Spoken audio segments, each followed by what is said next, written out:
bem, estamos de volta aqui na nossa programação BMC News ao vivo, 10 horas e 41 minutos. Eu quero chamar nosso primeiro convidado, Écio Costa, professor de Economia na Universidade Federal de Pernambuco, consultor empresarial, já está aqui conosco nesse comecinho de semana. Écio, bem-vindo mais uma vez. Muito bom poder ter sua participação novamente aqui conosco. Bom dia.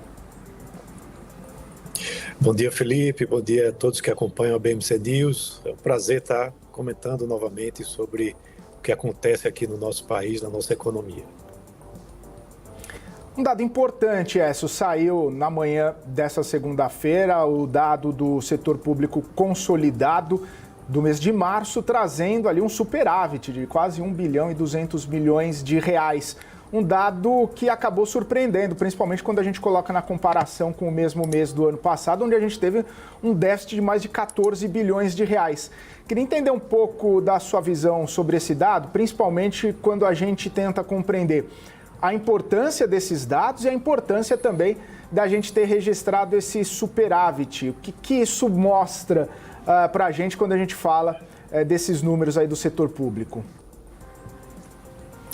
Então, o dado realmente surpreende em relação ao que se esperava, traz um superávit, apesar de que é um superávit tímido, e quando comparado realmente com março do ano passado, quando houve um déficit bem maior, né, de 14 bilhões, você tem uma mudança importante. Porém, se a gente olha março de 2022, março de 2021, esses 2 meses apresentaram superávites em 2022 acima de 4 bilhões e em março de 2021 acima de 5 bilhões. Então, para quem está querendo ter um déficit zero no ano de 2024, é algo que ainda deixa muita dificuldade. Porque o que acontece? No primeiro trimestre do ano, nos primeiros meses do ano, geralmente você tem um represamento de despesas e essas despesas acontecem mais no segundo semestre, inclusive. Tá? Então, geralmente, no primeiro trimestre, nos primeiros meses do ano, você realmente tem uma situação de um aumento de arrecadação e isso vai mudando para um aumento de despesa ao longo do ano. É uma dificuldade que se apresenta aí para o governo. Quando a gente olha o acumulado, né, de 12 meses, o déficit está em 252 bilhões de reais. E isso, mesmo com esse resultado de superávit, a dívida bruta do governo em relação ao PIB aumentou 0,2 ponto percentual, né, indo para 75,7% do PIB. Ou seja, essa dívida ela continua em expansão em relação ao PIB. A previsão, né, de organismos internacionais é de que você tenha uma dívida em relação ao PIB que chega muito próximo aos 80%, talvez ainda esse ano. E isso traz preocupações, inclusive com os juros, né, os juros de curto prazo e os juros, principalmente de longo prazo. Eles terminam ficando mais caros. Tanto é que você vê aí títulos do governo pagando IPCA 6 e alguma coisa, podendo até chegar próximo de IPCA 7, dependendo dos próximos meses, né, se você tiver um déficit muito alto. Écio, então, basicamente o que a gente pode tirar de conclusão é que é até um dado positivo, foi um dado positivo, mas com alerta, né? Principalmente quando a gente pensa na sustentabilidade e na manutenção de algumas arrecadações e quando a gente olha para frente, quando tem mais possibilidades de gastos. Os gastos eles acabam ficando um pouco mais exacerbados no segundo semestre.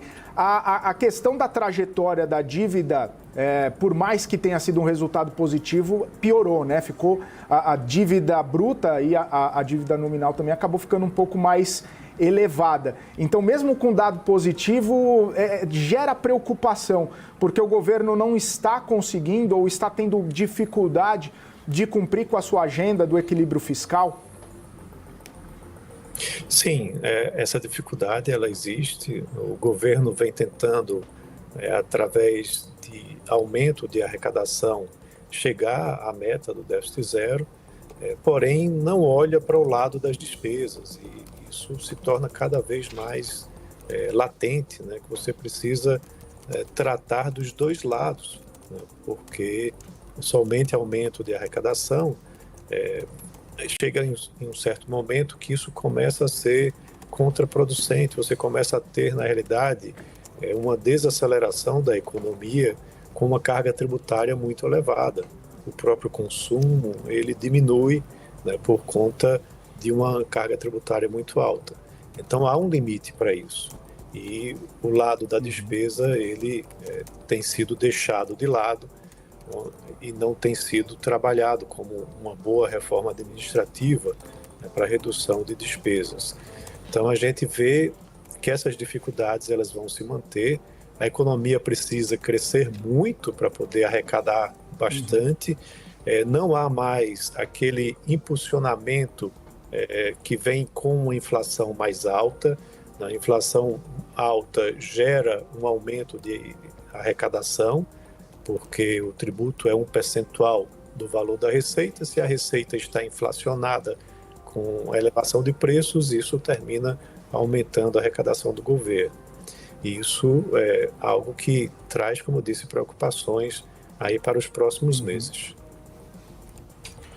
Écio, tem uma questão importante, né, que o governo está sempre buscando mais formas para arrecadação. Inclusive, é um tema central aí das nossas últimas conversas, se aumentar a arrecadação sem fazer qualquer tipo de corte de gastos acaba sendo sustentável. E me chamou a atenção, numa entrevista recente da ministra Simone Tebet, inclusive foi publicada hoje, ela falando que tem uma intenção ou tem alguns estudos para reduzir a renúncia em relação ao MEI, o microempreendedor individual, e também ao Simples Nacional. Reduzir a renúncia, obviamente, vai trazer mais impacto positivo em arrecadação para o governo. Mas existe uma contraparte que essas formas, né, de empresários acaba sustentando também parte da economia com até geração de emprego e tudo mais. Na sua visão, tem espaço para uma majoração de alíquotas para esses tipos de empresários, de empreendedores? E o impacto seria tão relevante assim a ponto desse trade-off, né, de mexer com esses empresários, seja no MEI, seja no Simples? Como que se percebe esse foco, talvez agora, do governo nessas categorias? Eu acredito que é uma decisão equivocada se isso for para frente. Porque se você olha a tabela do Simples, por exemplo, ela é a mesma tabela há vários anos. E a gente passou por um processo que, como eu acabei de mencionar, inflacionário, onde a receita ela termina aumentando de valor, né? Por exemplo, do varejo. Você vende o produto mais caro, mas não necessariamente está aumentando a lucratividade, porque, na verdade, você está repassando preços, mas em termos de arrecadação, termina pagando mais impostos, né? E não há uma correção dessa tabela do Simples para que possa beneficiar esses micro e pequenos empresários. Na verdade, vai estrangulando cada vez mais a atividade, né, dessas micro e pequenas empresas. Então, se você fala, por exemplo, em cobrar mais do Simples, né, aumentando as alíquotas e permanecendo o valor o mesmo, apesar de você ter aí essa inflação embutida, você vai estrangular ainda mais um setor que é o setor que mais emprega. Micro e pequenas empresas têm uma empregabilidade formal muito elevada, até porque faz parte do próprio programa, né, de simplificação de impostos, inclusive sobre a mão de obra. E o MEI, ele também, né, termina sendo prejudicado no mesmo caminho. Hoje ele paga uma taxa fixa, se essa taxa fixa for corrigida, for elevada, empurra mais MEIs para a informalidade, o que termina sendo um tiro no pé para a Previdência, um tiro no pé para a arrecadação de impostos, para a formalização da economia aqui no país. Então, assim, nós vivemos hoje um problema muito sério de desoneração para diversos setores, né? O governo deixa de arrecadar porque tem praticamente para todo o setor uma política específica. A reforma tributária ela vai ajudar a retirar, né, boa parte dessas políticas, né? Inclusive o Simples vai ser mantido, né, mas a desoneração setorial ela vai ser substituída pelo IVA em boa parte da economia. Mas isso só vai acontecer em 2032. Então fica realmente esse dilema, essa queda de braço, de onde o governo vai arrecadar mais. Veja, a própria desoneração da folha de pagamentos ainda é algo bastante discutido, né? As prefeituras, os estados e também empresas querem que essa política seja renovada e o governo não quer porque é uma política que retira, né, a arrecadação do governo. Inclusive, difícil até de ser mensurado, né? Esse programa foi criado lá atrás no governo Dilma, se ele realmente é efetivo, né? Se ele realmente gera uma maior empregabilidade, já que os setores são setores que são intensivos na utilização de mão de obra, né? Então, a gente vive momentos difíceis, né, onde o governo quer arrecadar mais, mas ele precisa ser bem direcionado em termos da política que ele quer adotar para que não traga mais danos, mais prejuízos do que melhorias para a economia. E, como eu disse, você mexer num vespeiro grande, como é a questão do Simples Nacional, pode afetar, inclusive, uma popularidade do governo que já vem bastante abalada. Écio, falando em vespeiro, popularidade e decisões difíceis de serem tomadas, o ministro Fernando Haddad sinalizou ali que se não houver nenhum tipo de mudança, se não tiver nenhum tipo de alteração na trajetória em relação à Previdência Social, a gente pode encaminhar para em breve ter que fazer uma nova reforma da Previdência. A ministra Simone Tebet sinalizou também que pode ter uma proposta, ou pode ter uma discussão da desvinculação dos benefícios da Previdência Social na política de valorização do salário mínimo.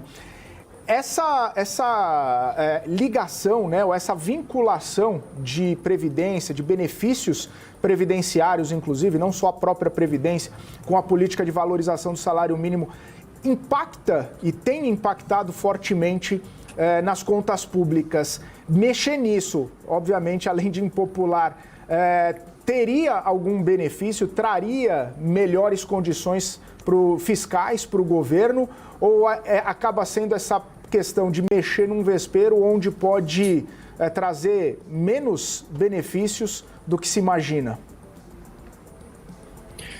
Essa é uma questão importante. A reforma que foi feita em 2019, ela trouxe uma economia, mas ela, por exemplo, não foi abrangente. Diversos setores ficaram de fora, né? Militares, o judiciário, e você precisa ser mais inclusivo numa reforma, né, para que possa atingir todos. Um estudo recente divulgado essa semana pelo IPEA mostra que já temos menos de 2 contribuintes para cada beneficiário. Então, esse formato de pirâmide, onde você tem uma base grande de contribuintes para um número reduzido de beneficiários, mudou, né? A pirâmide ela não é mais uma pirâmide no seu formato tradicional. Ela está cada vez mais inchada no topo, com uma base menor.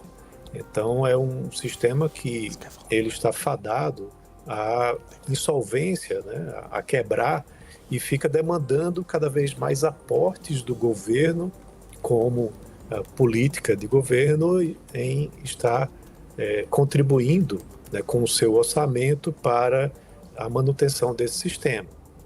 Então, discussões são importantes para que você possa ampliar esse número de beneficiários, né, com inclusão de novos entrantes no mercado de trabalho, até esses que a gente estava mencionando ainda há pouco, o MEI, por exemplo. Você pode falar no sistema de capitalização, você pode mudar a abrangência para incluir na reforma, numa nova reforma, setores que ficaram de fora, desvinculamento entre os reajustes de salário mínimo com os beneficiários é algo também a ser discutido.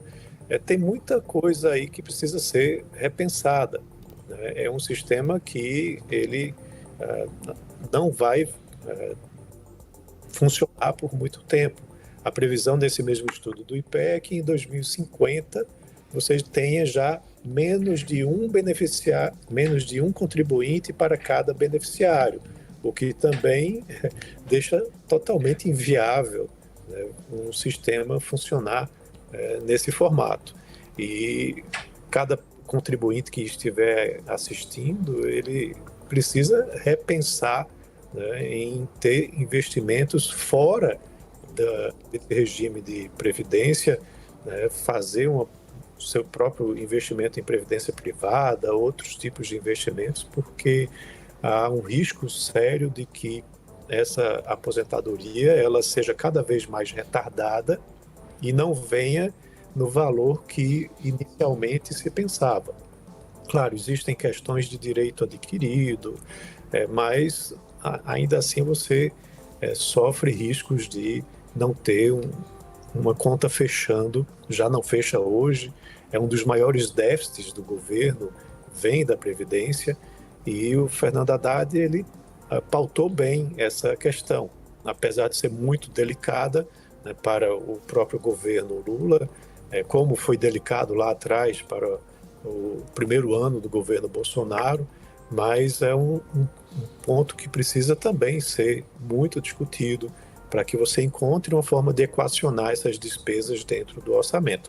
No final das contas, o pagador de impostos é quem vai bancar, né, essa previdência social, né? Então, como que isso vai funcionar daqui para os próximos anos? Essa é uma prioridade. E saúde, educação, infraestrutura, como que devem ser tratados? O orçamento é um só. Você precisa fazer com que isso equacione, né, da melhor forma possível para que você atenda uma previdência, mas atenda também as necessidades, né, as demandas por saúde e educação que o país como um todo tem. Professor Écio, eu tenho uma pergunta para o senhor em relação a essa grande expectativa para essa semana, né, para a reunião do Copom na quarta-feira, que das raras vezes que ela não acontece junto com a reunião do Federal Reserve, ou não, pelo menos não a divulgação das decisões, né? Então a gente está vendo aí 6 reduções seguidas na taxa Selic, uma previsão do mercado ainda de redução, mas até de uma redução menor nesta reunião de quarta-feira. O próprio Boletim Focus hoje trazendo lá a Selic no fim do ano, já numa expectativa maior também do que na semana passada 9,5, agora 9,63. Quero saber a sua expectativa pessoal, dos seus estudos, das suas observações e também a importância dessa decisão e desse caminho, o que esse caminho vai apontar, o que essa comunicação e essa divulgação vai apontar para a economia como um todo e para os mercados que estão bem ansiosos. Pois é, você pontuou bem, né? A Selic, projetada para o final do ano, vem cada vez mais sendo ajustada para um patamar mais elevado. E isso também há falas do próprio presidente do Banco Central, Roberto Campos Neto, de que você não necessariamente vai ter reduções de 0,5 ponto percentual, ou seja, o forward guidance ele foi abandonado. No último comunicado disse que a redução de igual patamar iria acontecer apenas na reunião seguinte, que é a reunião dessa semana. Então, acredito que, na minha visão, a probabilidade é de ter uma queda mais de 0,5 ponto percentual, a não ser que nos próximos dias você tenha alguma surpresa. A inflação ela tem apresentado números que não foram ruins, né? Ou seja, dentro mais ou menos do esperado. A economia brasileira não está crescendo tanto quanto alguns números vêm apontando. A semana passada você teve um número importante, né, da economia americana, da taxa de desemprego um pouco mais elevada, apesar da decisão de manutenção de juros por lá. Então eu acredito que a redução essa seja ainda de 0,5 ponto percentual, mas as próximas a gente talvez já não tenha uma redução de igual patamar.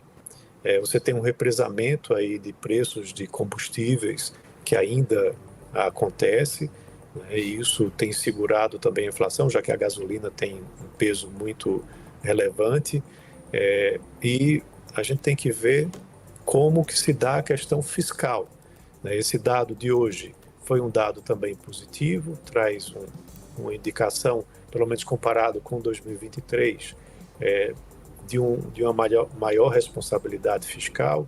Quando a gente olha no detalhamento do número, o superávit fiscal do governo central ele foi maior do que o déficit.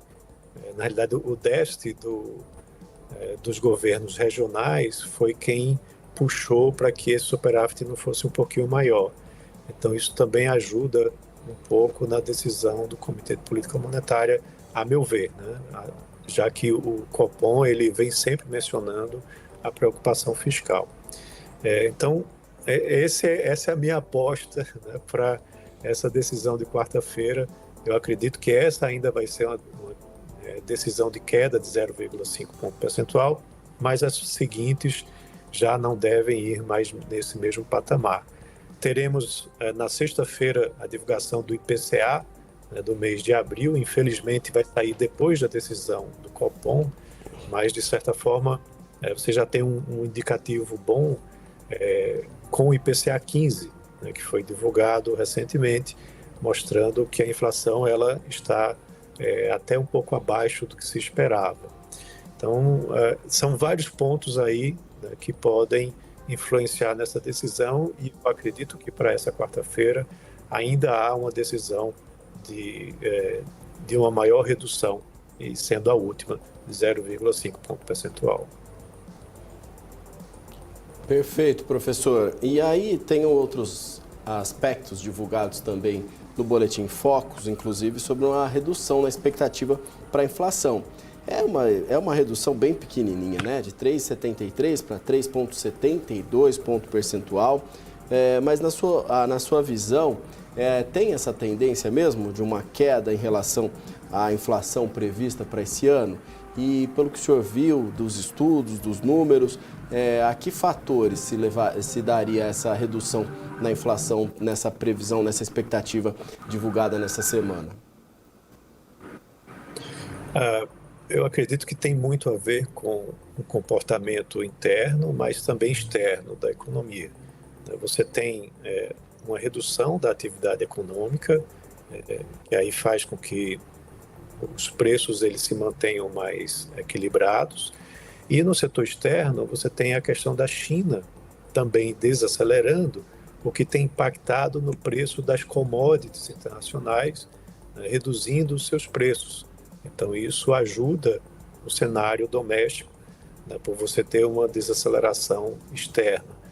Aqui, repetindo o que eu já tinha falado, há ainda um represamento de preços, né, por parte dos combustíveis, que a política da Petrobras mudou, mas se ela resolver repassar isso para a economia, essa dinâmica que a gente vem observando do Boletim Focus, de uma leve redução, mas uma manutenção do IPCA dentro, muito próximo do centro da meta, pode ser alterado, né? E você pode ter uma elevação futura, né, da previsão de IPCA para o final desse ano. Há ainda um desdobramento para os próximos meses da política fiscal, quando você começa a ter uma maior elevação de gastos em relação às despesas. e isso pode também impulsionar, né, o crescimento dos preços dentro da economia brasileira. O governo também tem a intenção de fazer novos programas de crédito, e aí o crédito aumenta o consumo, o que pode aumentar também o preço. Os investimentos fecharam 2023, investimentos produtivos, né, com uma queda muito forte, e a gente vai ter semana que vem a divulgação do PIB do primeiro trimestre. Se não houver investimento da economia, você tende a ter uma pressão inflacionária. Outro ponto importante também é que o mercado de trabalho ele vem apresentando saldos líquidos de contratação formal, e também a taxa de desemprego medida pelo IBGE num patamar baixo. Então, isso pode ter também um componente inflacionário aí mais à frente. Écio Costa, última pergunta da minha parte. Você citou aí, e a gente vem falando desde o comecinho de questões fiscais, você citou agora a situação fiscal, e me chamou a atenção o Armínio Fraga falando que, do ponto de vista fiscal, a Moody's deveria piorar o outlook do Brasil e não melhorar, como aconteceu na semana passada, em passando de estável, de neutro para bom, né? Melhorando para positivo essa visão aí em relação à nota de crédito do Brasil. Queria ouvir um pouco da sua opinião sobre essa melhora de perspectiva. Existe até alguns comentários que talvez a Fitch faça também alguma melhora ou alguma mudança na perspectiva. A Fitch que fez essa melhora no ano passado. Que te pareceu, né? Qual a sua avaliação a respeito dessa mudança de outlook por parte da Moody's? O Brasil merecia nesse momento ou acabou ficando um pouco anacrônico esse movimento da Moody's? Surpreendeu, né? Agora, quando a gente olha os comentários, né, que vieram junto com a mudança de perspectiva, se pauta muito no crescimento da economia, o crescimento inesperado da economia, né? Você tem aí alguns anos onde se inicia o ano com a perspectiva de um crescimento mais baixo e a economia brasileira surpreende, né, com um crescimento mais alto. Foi assim em 2021, 22, 23. Esse ano também já algumas revisões para cima, e isso levou a Moody's a mudar a sua perspectiva. Porém, vale lembrar que ainda estamos 2 degraus abaixo do grau de investimento.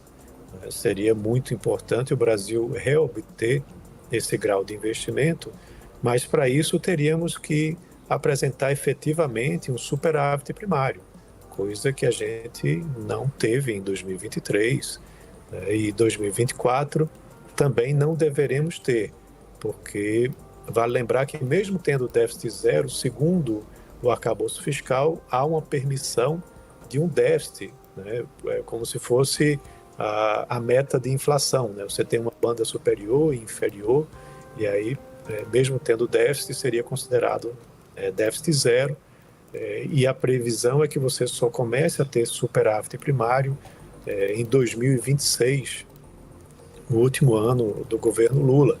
Só que é um ano de eleição presidencial, onde eu duvido, né, que você realmente vai ter um superávit primário, né, já que os governos, em geral, querem se reeleger e é o ano em que eles gastam bastante para poder se reeleger.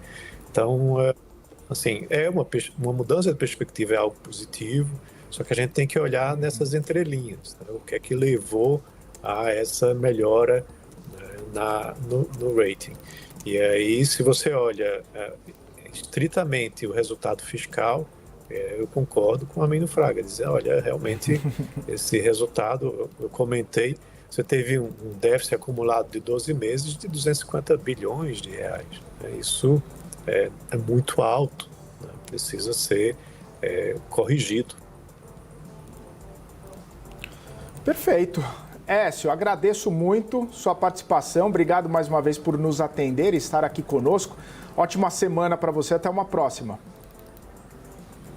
Eu que agradeço o convite e estou à disposição aí para novas participações. Um abraço a todos. Um abraço. Écio Costa, professor de Economia na Universidade Federal de Pernambuco, também consultor empresarial.